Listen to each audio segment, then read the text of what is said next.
So open adoption has become basically the norm now. I mean, there's Where before it wasn't. there's hardly any adoption that's completely closed anymore, and there's varying degrees of open adoption now. When you're going through the process, your agency, your attorney, your independent social worker, whatever, should be helping you to work through the plan of what this open adoption is going to look like. Either helping you get educated, helping you get hooked up with other people to help you do an open adoption. Other people that have gone through it. I really encourage people to talk to people that have already gone through it. And most importantly, I would say as adoptive parents, I think the key is to meet or listen to birth parents talk. For me, before I got into the adoption world, just as I was getting into the adoption world, the biggest thing was to sit down and hear birth parents tell their story and realize these are normal people that have done incredible things. And I really shouldn't fear them. I should realize that I can have a normal relationship with them. And so I think it's really key to get that support from wherever it is. If it's an agency, friends, attorney, or whatever, to really plan these out as much as you can beforehand. It's going to change. And it should change. All relationships change. Well, it's evolving. Absolutely. Right. For the needs of the child. It's almost like a marriage. Yeah. It really, it takes some work and it is evolving. Well, which is just like any friendship. True. Any friendship needs work, and you have boundaries. There's no boundaryless. Well, I mean, I guess there are boundaryless friendships, but they're not great friendships, But all good relationships have certain kinds of boundaries, whether you can really define them or not. Can you talk a little bit about the legal aspect of open adoptions? I know it varies from state to state. And it does. It varies from state to state. Mostly adoption agreements that are entered into are not enforceable. There's many policy reasons behind that. But for example, in our state, we recently passed a law that allowed, under certain circumstances, for an adoption agreement to be enforceable. And it was in the context of a child whose parents were terminated forcibly through the Division of Child and Family Services. But there were a lot of rules put into place that allowed that needed to be followed and allowed the parents to deal with the issues as they arose, if they did ever arise, I should say. But otherwise, I think that it's important. We often get adoptive parents who want to enter into agreements with their biological parents, and so under those circumstances, we always have to write on the document that this is not an enforceable agreement, because we want everybody to be fairly aware of that. But we do have the situation where the birth parent wants an agreement, and so under those circumstances, we typically would ask them to meet with an attorney and have that attorney help them understand what their requirements are of it. Yeah. I think really it's a relationship of trust, and just like any relationship of trust, there is the possibility of vulnerability and pain and things like that, and all we can do when it can't be legally enforceable, I just really stress with adoptive parents that to recognize what is happening, what's been done here. This person has given you a child. They wanted you to be this child's parent, and they oftentimes just want to make sure that everything's going okay. That their choice was... I think a lot of people are afraid of these open adoptions because they think, well, the birth parent's going to come back and they're going to want the child back.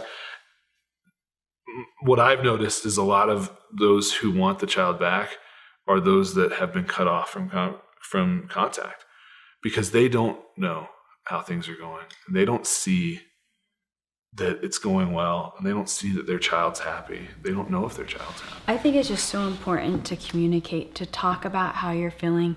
I've got a couple of friends that have adopted, and they feel, I don't know what word, maybe threatened almost. And I don't know if that's the accurate word, but I would say, yeah. But in bonding with their child, with their newly adopted child, and trying to balance relationship out with birth family, and sometimes that making emotions and feelings come up in the adoptive parent that they didn't realize they were having. Yeah.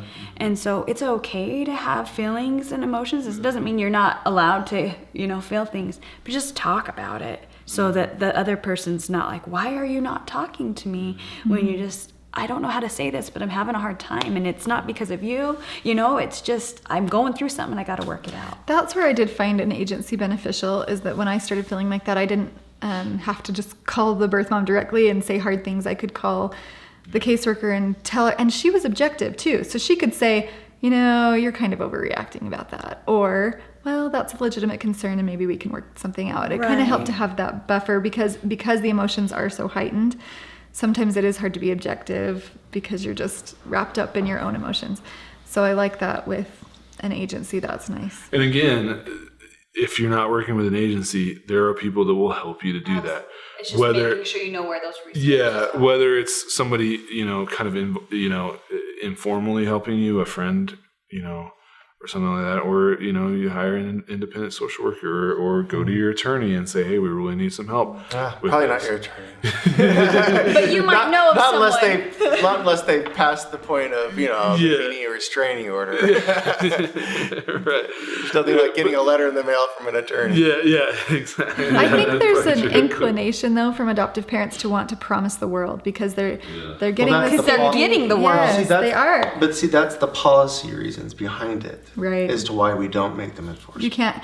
Well, and there's a whole lifetime, a child's lifetime ahead of them. You don't know what that's going to bring. Who knows what that's going to be like. But I do, personally, we decided to under-promise and try to over-deliver. That's probably. So I would also say, like, on those agreements or when you're making promises, to really maybe hold back a little bit and just kind of only do what you know you can do. Yeah.